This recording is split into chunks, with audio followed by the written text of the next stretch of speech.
Hi guys, in this video I'll be telling you about how you should be riding your brand new Classic 350 bike. So there are a few things which you have to keep in mind when you are riding a brand new bike. That is that you are new to the bike as well as the bike is very new to you. So you will have to give it some time to get adjusted to your style of riding, and even you have to get adjusted to the bike. The most important thing that you have to keep in mind when you are riding a brand new bike is that the cylinder wall and the piston would not have achieved a perfect fit actually. So it needs to be run for a few kilometers, or it depends on each category of engine and each type of engine that they make. So it has to be running for a few kilometers or a few thousand kilometers for the engine and the piston to achieve a perfect fit.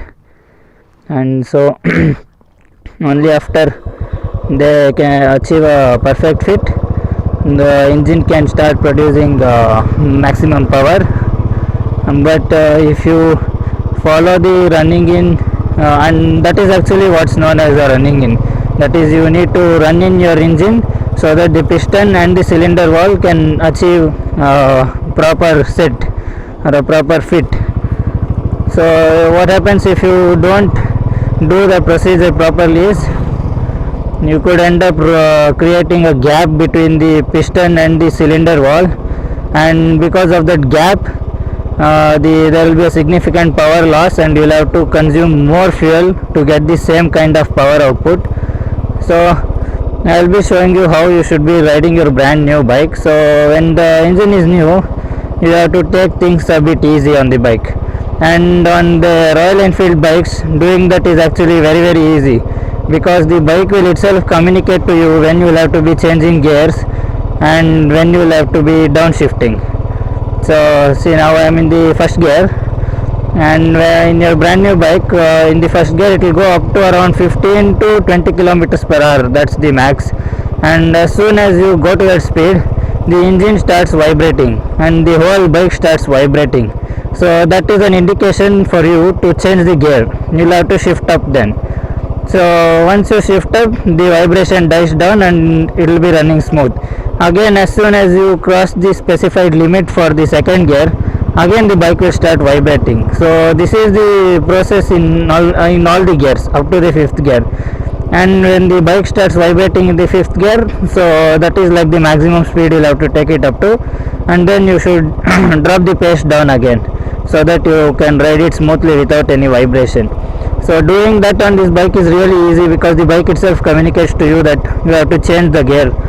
And in case of a downshift, how do you identify that you'll have to do a downshift? You will have to do a downshift when you are riding at a low speed in high gear. So now I am doing in okay, now I have shifted to fourth gear, and can you listen to the bike? It's just lugging or whatever you call that feeling as. It cannot take that speed in the fourth gear. You will have to drop the gears down for the bike to move smoothly. So once again let me show you. Okay, so can you listen to that? See, the bike just doesn't pull. So that's an indication that you will have to downshift and get into the correct gear. So now I am riding in third gear at 30 kilometers an hour, and this is the bare minimum speed for this gear. So the bike is just chugging along smoothly. So this is the kind of riding that you should be doing for the first 500 to 1000 odd kilometers. And once you get your first service done, the engine will ease up a little bit, and you can start taking it to much higher speeds in every gear. The main thing which you will have to keep in mind when doing this procedure is the vehicle speed is not the thing which should be concerning you. It is the engine speed that should be concerning you. And as long as you can keep the engine speed at a constant pace, somewhere around 2000 rpm or something.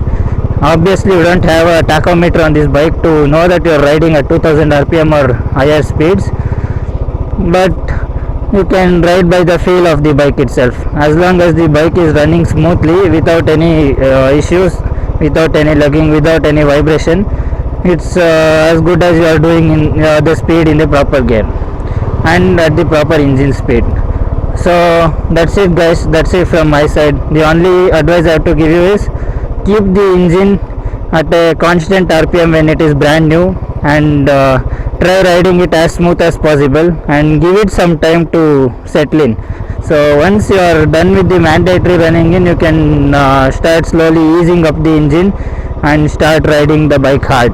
So until you are done with the mandatory running, I suggest you maintain the speeds correctly. That this involves a lot of gear changes obviously, but I don't think you will mind it. The gear shifts might be bad and choppy in the initial phase, but that will all set out over a period of time and it will settle in well.